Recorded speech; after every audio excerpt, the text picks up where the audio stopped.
bienvenue sur notre chaîne.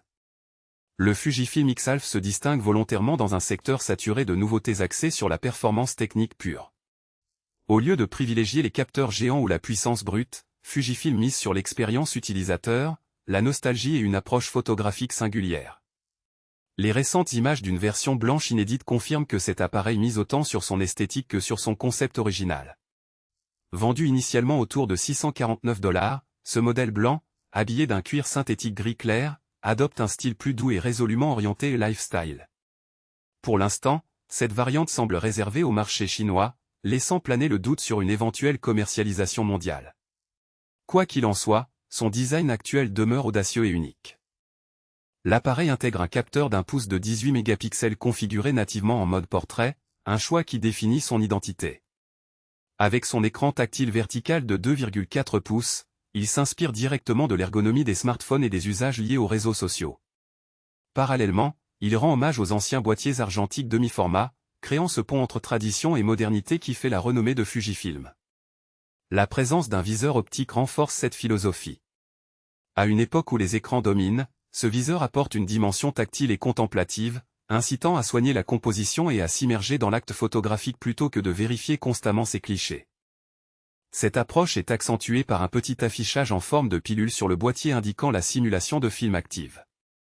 Ces simulations, emblématiques de la marque, sont au cœur de l'expérience, notamment avec le mode pellicule qui apporte une touche ludique. Dans ce mode, les photos ne peuvent pas être visionnées immédiatement, elles ne sont révélées qu'une fois le rouleau virtuel terminé. C'est un choix audacieux à l'ère du numérique, supprimant la gratification instantanée au profit de l'anticipation. Si certains utilisateurs habitués au smartphone peuvent trouver cela contraignant, cela renforce le caractère unique de l'objet. Sur le plan technique, l'objectif fixe propose une focale de 32 mm en équivalent plein format. Cette distance est assez polyvalente pour la photo de rue, les portraits spontanés ou le quotidien, bien que son ouverture modeste limite ses performances en basse lumière. En pratique, de nombreux smartphones actuels utilisant la photographie computationnelle pourraient le surpasser dans l'obscurité. L'autofocus et l'exposition automatique facilitent la prise en main, mais le contrôle créatif reste possible. Une molette dédiée permet d'ajuster l'exposition pour expérimenter sans s'encombrer de menus complexes. En résumé, le Fujifilm X-Alpha privilégie le plaisir d'utilisation plutôt que la course aux armements techniques. Il cible les jeunes créateurs et tous ceux qui saturent face aux appareils trop complexes. La version blanche renforce son image d'accessoire de mode doté d'une forte personnalité visuelle. Malgré ses limites techniques réelles, l'essentiel est ailleurs.